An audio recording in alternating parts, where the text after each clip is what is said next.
सब देखने और सुनने वालों की खिदमत में मोहब्बत भरा सलाम। रफ़ान अहमद खान साहब हमारे साथ है। खान साहब, अमेरिका में पाकिस्तान के जो मसाइल है इंसानी हकूक के, उस पर बातचीत हो रही है कांग्रेस में, थोड़ा सा बताएं हमारे देखने वालों को। जो तरीके इंसाफ का इंसान है वो, और उनका जो वहाँ का अमेरिका में दफ्तर है, वो एक लंबे अरसे से कोशिश कर रहा था कि भाई पाकिस्तान में जो तरीके इंसाफ के साथ और उनके सियासी ज्यादती की जा रही है उसका उनको शायद मतलब प्रेशर में लाने के लिए या उसका कोई ना कोई सद्देबाब किया जाए और तरीके इंसाफ के कैदीन जो बंद हैं उनको रिहाई के लिए कोई मुमकिन कोशिश जो है वो की जा सके। तो आखिर उन्हें ये कामयाबी हासिल हो गई है और मंगल के दिन, मंगल की शाम के इजलास में जो है, जो कांग्रेस की ह्यूमन राइट्स कमेटी है उसमें ये बात बहस के लिए पेश कर दी गई थी और उसको बकायदा कई दिन पहले एजेंडे पर आ गई थी, लेकिन क्योंकि हमारे यहाँ रिवाज नहीं है कि किस्म की खबरों को हाईलाइट किया जाए बल्कि दबाया जाता है, इसलिए पता नहीं लगा। लेकिन बार ये पहले से अब उसकी डिटेल में जाके देखा है इंटरनेट के ऊपर तो पता लगा कि पहले काफी दिनों से ये एजेंडा का ऐलान हुआ था। और असल में थॉम लेंथन जो है वो एक डेमोक्रेट लंबा अर्सा तक कांग्रेस के मेंबर रहे हैं, जो 2008 से 1981 तक जब उनकी वफात हुई है उस वक्त वो कांग्रेस के मेंबर थे। उन्होंने काफी ह्यूमन राइट्स के ऊपर काम किया हुआ है। तो उसके बाद उनके नाम पर एक फाउंडेशन बनाई गई, एक इंस्टीट्यूट बनाया गया और जो कांग्रेस की कमेटी थी ह्यूमन राइट्स की, उसको जो है वो थॉम लेंथन के नाम से मंसूब कर दिया गया है। तो उस कमेटी का इजलास था, इसमें दोनों तरफ के मेंबर हैं, इसमें खिलाफ के भी और इसमें मुखालिफ के भी, डेमोक्रेटिक भी है, रिपब्लिकन भी है। वहां पर पाकिस्तान के ऊपर तफसीली बहस हुई है और उसमें पाकिस्तानियों को तो हिमायत नहीं किया सिवाय जुल्फी बुखारी साहब के, जो तरीके इंसाफ के मेंबर हैं, उनको इनवाइट किया गया था और उन्होंने अपना पूरा केस जो है वो वहां पेश किया है। लेकिन इसके अलावा भी मुख्तलिफ मेंबर्स पार्लियामेंट ने वहां पर बाद रिपोर्ट्स पेश की हैं या वो तफसीलात बयान की हैं जो उनके इल्म में थी। वहां पर पाकिस्तान के तमाम सियासी हालात भी डिस्कस हुए हैं, जो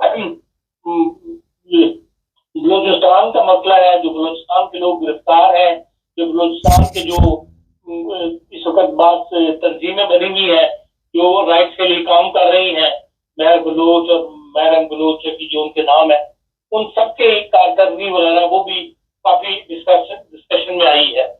और जो जेम्स मैकग्राउन एक मेंबर ऑफ पार्लियामेंट है, उन्होंने जो पाकिस्तान के अंदर मजहबी आजादियां छीनी जा रही हैं उनको ऊपर एक तफसीली बहस की है और वो सारा रिपोर्ट जो है उन्होंने पेश की है कि भाई वहां पर बहुत ज्यादा मजहबी तशद्दुद बढ़ गया है, लोगों को इबादतें करने में रुकावटें पेश आ रही हैं।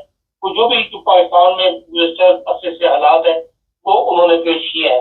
और बिन लंदन एक पार्लियामेंट है जो मेंबर भी हैं, उन्होंने भी ये अपनी रिपोर्ट में पाकिस्तान के हालात को ऊपर अमूमी मंफी जिसे कहना चाहिए रिपोर्ट जो है वो पेश की है। और इजलास के बाद उन्होंने ये 18 मुतालबात जो है वो कांग्रेस को रेफर किए हैं कि भाई आप पाकिस्तान को ऊपर, अगर वो पाकिस्तान बातें नहीं मानता तो ये 18 पाबंदियां जो है वो पाकिस्तान के ऊपर लगाए। तो उसकी जो उसका रिपोर्ट में प्रेस कॉन्फ्रेंस उन्होंने की, उसमें उन्होंने बताया कि भाई को हमारी जो कमेटी है उसके पास ये इख्तियार नहीं है कि हम किसी किस्म की पाबंदियां लगाएं या पाबंदियों की सिफारिश करें। लेकिन जो हमें सूरत हाल हमारे सामने आई है डिटेल के बाद, उसके बाद हमने जरूरी समझा कि हम जो है वो पार्लियामेंट को, ये कांग्रेस को ये पास तजावीज जो है वो पेश करें। अब जो भी उन्होंने गुफ्तगू की है, जो भी उनका रिजल्ट निकाला है, वो अब कांग्रेस के अंदर जाएगा और कांग्रेस में उसके ऊपर बहस होगी और फिर उसका कोई फाइनल शक्ल निकलेगी कि आया कांग्रेस उसको पास कर दी कि हाँ हमें इस मामले में इल्जाम होना चाहिए या नहीं होना चाहिए या किस हद तक होना चाहिए, या हमें प्रेसिडेंट ऑफ अमेरिका जो है उसको क्या सिफारिश करनी चाहिए। तो जो बकौल उस कमेटी की रिपोर्ट के जो इंटरनेट में जारी हुई है उसमें ये कि भाई ये आखिर में सदर ट्रम्प साहब को सिफारिशात पेश की जाएगी कि भाई हम कांग्रेस ये चाहती है कि इस केस के अंदर ये डील जो है वो की जाए, तो ये पाबंदियां जो लगाई है। कारण ये काफी एक बड़ी रिपोर्ट है। अगर आप वर्ल्ड प्रेस में भी आई हुई है और अक्सर लोगों को पर, लेकिन अगर आप इसकी कमेटी की रिपोर्ट पढ़ना चाहें इंटरनेट में जाके तो उसमें काफी तफसील के साथ इसकी जी बहस की गई है, सारी डिटेल जो है वो दी गई है जी। हाँ सर, ये तो बिल्कुल वाज़ेह तौर पे पता है कि झूठे केस बनाए गए हैं, वहाँ पे लोगों को उठाया जाता है, छोटी-छोटी बात पे उठा के ले जाते हैं। लेकिन अगर कांग्रेस सदर को ये बात कहती है, तो आप समझते हैं कि सदर इस पे कोई एक्शन लेगा? पाकिस्तान के साथ क्या हालात है इस वक़्त? पिछले भी अपने दौरे में जो अपने उनका पीरियड था टर्नओवर के अंदर, उन्होंने ट्रम्प साहब ने उस वक्त काफी सख्त फैसले किए थे इसी मामले के अंदर। आपको पता है सलमान तासीर साहब भी उसमें का बेटा उनमें पेश हुआ था, फिर शकूर भाई भी उसके अंदर पेश हुए थे। तो वो इसी पार्लियामेंट की एक कमेटी जो है इसी के मार्फत वो मीटिंग हुई थी, तो उस वक्त उन्होंने बात की और हाफिज सईद के मामले में बड़ा सख्त इन्होंने कदम उठाया। अगर ये उठाना चाहें तो बहुत सी ऐसी पाबंदियां लगा देते हैं या ऐसे जफर देते हैं हुकूमतों के वो मानने पर मजबूर हो जाती है। क्योंकि जो ऐसी हुकूमतें जो खुद अपने पैरों पर खड़ी हुई हैं, जैसे ईरान है या रूस है, उससे बड़ा पाबंदियां लगा ले तो उसका भी उन पर कोई असर नहीं होता, उस तरह असर नहीं होता जिससे कोई वो उनको बात मनवाई जा सके उनसे अपनी। लेकिन जो गरीब मुल्क है जो अमेरिका की इमदाद पे चल रहे हैं या एक्सपोर्ट का सारा दारोमदार ही अमेरिका जैसे बड़े मुल्कों के ऊपर है, तो उनको पर अगर पाबंदियां आ गया तो वो आमतौर पर वो बातों को प्रेशर में आके उन बातों को स्कीम कर लेते हैं। हम हाफिज सईद के केस में देखते हैं किस तरह हाफिज सईद गंदराता फिरता था पूरे पाकिस्तान के अंदर, मुल्क के अंदर उसने अपनी हुकूमत कायम की हुई थी। लेकिन ये जब अगर ऊपर से प्रेशर पड़ा तो आज कोई नाम नहीं लेता, किसी को पता नहीं कि हाफिज सईद रहता कहाँ है। यही हाफिज अतर मसूद के साथ हुआ। तो हाफिज सईद से मैंने कहा पहले मैंने हाफिज सईद का नाम लिया था, अब हाफिज अतर मसूद क्या है भागलपुर वाला, उसकी सारी की सारी फैमिली हलाक कर दी इंडिया में बीमारी करके।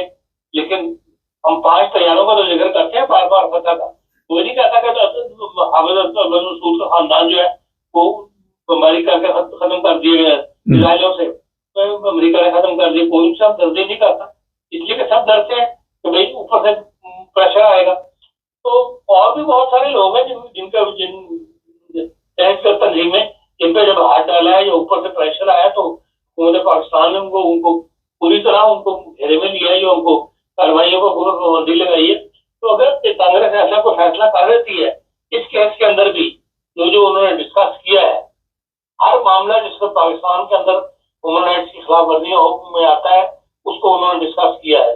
तो अगर उसको देख के बात सिफारिशात की जाती है तो यकीनन उसका असर पाकिस्तान की हुकूमत को कबूल करना पड़ेगा। हाँ साहब, आज का जो सबसे बड़ा एक इशू मजहबी लिहाज से 295 सीट 298 ये भी तो खत्म की जा सकती है, इस पर क्यों नहीं अमेरिका दबाव डाल रहा अभी तक? देखिए जब ये बात खुलेगी अगर इसमें प्रेशर तो फिर ये तंजीमों का काम है जो इसके खिलाफ है, जो इसको खत्म करवाना। फिर वो ऐसी रिपोर्ट्स पेश करेंगे, इन कानून का हवाला दें तो भी हाँ ये कानून जो है खत्म होने चाहिए, तब जाके पाकिस्तान के अंदर हालात दुरुस्त होंगे। तो फिर तो यकीनन वो बात ऊपर तक जाएगी और वहाँ खत्म करने की बात की जाएगी, उसको मुतबादिल हल ढूंढा जाए, तलाश किया जाएगा। हाँ साहब, एक आखिर में सवाल है, फर्ज करें कोई पाबंदियां लगा दी जाती है तो पाकिस्तान के लिए कितना मुश्किल हो जाएगा बगैर अमेरिका के जिंदा रहना? देखिए पाकिस्तान की 50% पाकिस्तान की सबसे बड़ी एक्सपोर्ट जो है वो टेक्सटाइल है, और टेक्सटाइल का 50% से ज्यादा जो है वो अमेरिका जाता है। अगर एक सिर्फ उसी पे पाबंदी लग जाए तो पाकिस्तान जो है एकदम बैठ जाएगा। बहुत शुक्रिया खान साहब। जी जी, इसीलिए पाकिस्तान की हुकूमत जो है वो अगर ऐसा प्रेशर डेवलप होता है उसको मानने पर मजबूर होगी। जी बहुत शुक्रिया खान साहब। नाज़रीन, ये हालात है, हमारा केस है और पाकिस्तान की हालात ये है जो आगे सारा दिन वहाँ पे गुनगुनाते हैं कि बड़ा तरक्की कर रहा है, कि केस हमारे अमेरिका में चल रहे हैं। मैं देख रहा था जुल्फी बुखारी ने काफ़ी मेहनत की इस पे, और इसमें कोई शक नहीं, देखिए दो राय नहीं है, नाइंसाफ़ी का तो जनाजा निकला हुआ है। अदालतें बेबस, हुकूमत जो बैठी हुई है वो जिन लोगों को लेके आए हुए हैं वो आप सबके इल्म में, वो जो चचा साजिद जिसको पकड़ लिया था, उसने चंद अल्फाज में पूरे 26 करोड़ अवाम का मैसेज दे दिया था। अब अमेरिका से ऑर्डर आने और फिर अमेरिका के साथ पंगा लेना, ना तो ज़िया ले सका, ना भुट्टो ले सका और ना ही ये साहब बहादुर ले सकेंगे। लेकिन ये जो 295 298 सी का गलत इस्तेमाल है, इससे लोग जितने मुतासर हो रहे हैं, उसका मेरा ख्याल आप अंदाज़ा भी नहीं कर सकते। बेशुमार लोग जेलों में पड़े हुए हैं, बड़ी तादाद में झूठी FIR। 14 मैं अगले दिन एक सर्वे कर रहा था ये इसका इन केसों का, 14-14 साल के बच्चे भी उठा के ले जाते रहे, जिसको 295 सी 298 सी में अंदर दे दिया। अजीबोगरीब सूरत हाल हुई। तो अपने पाँव पे हम खुद कुल्हाड़ी मार रहे हैं और वहाँ पे अंधेर नगरी चौपड़ राज चल रहा है। ये आप एक क्रिश्चियन देख लें, उनके साथ क्या सलूक किया जाता है। फिर अहमदी वहाँ पे हैं, उनके साथ जो हालात बनाए हुए, इन्होंने नफ़रत का बाज़ार गर्म किया हुआ है और जिस तरह उनके ऊपर झूठे केस डाल के जेलों में भेजा जाता है। तो अगर अमेरिका बहादुर ने आपको खाने के लिए पैसे देने हैं, तो उसकी फिर बात भी माननी पड़ेगी आपको। उम्मीद करते हैं इसमें कुछ ना कुछ पेशरफ्त होगी और जो भी वहाँ पे गैर ये जैसे अखलाकी काम, गैर इंसानी काम है, इनके ऊपर पाबंदी लगाई जाएगी और ऐसे लोगों को लेके आने की कोशिश की। वैसे तो पाकिस्तान में मिलना कोई नहीं ऐसा, सब वैसे पता ही है आपको, लेकिन कोशिश जारी रखनी चाहिए, कभी ना कभी हालात चेंज होंगे। चैनल को सब्सक्राइब करें, जुड़े रहें हमारे साथ।